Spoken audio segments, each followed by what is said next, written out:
son image mythique de sex symbol cache bien des souffrances.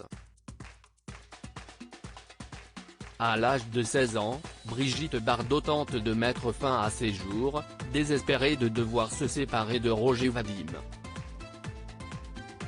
Sa relation avec le réalisateur ne plaisait pas à ses parents, qui refusaient de voir leur fille mineure avec un homme de 6 ans son aîné.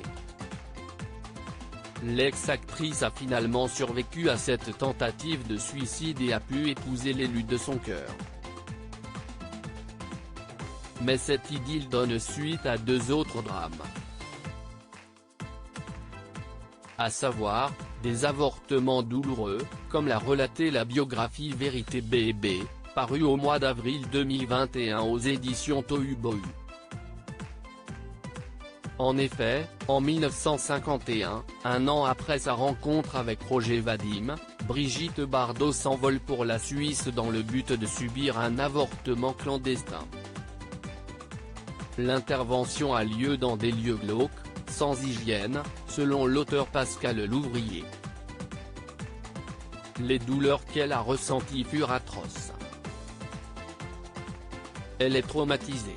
Quelques années plus tard, et toujours bien avant la loi Veil de 1975 qui a permis la légalisation de l'avortement, l'ancienne comédienne, qui a célébré son 87e anniversaire ce mardi 28 septembre, retombe enceinte et a recours à une seconde interruption volontaire de grossesse. Nouveau traumatisme pour la star de Et Dieu créa la femme, le saignement se transforme en hémorragie. Bébé est hospitalisé et frôle la mort à la suite d'un arrêt cardiaque. Elle est sauvée in extremis.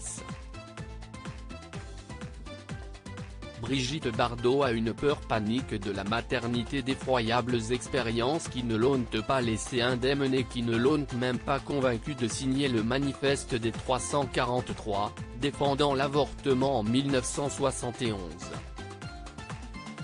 Comme la bête dont on brûle le cuir au fer rouge, elle garde de cette épreuve une peur panique de la maternité, raconte Pascal Louvrier dans son ouvrage. Divorcée de Roger Vadim, Brigitte Bardot épouse Jacques Charrier et tombe de nouveau enceinte.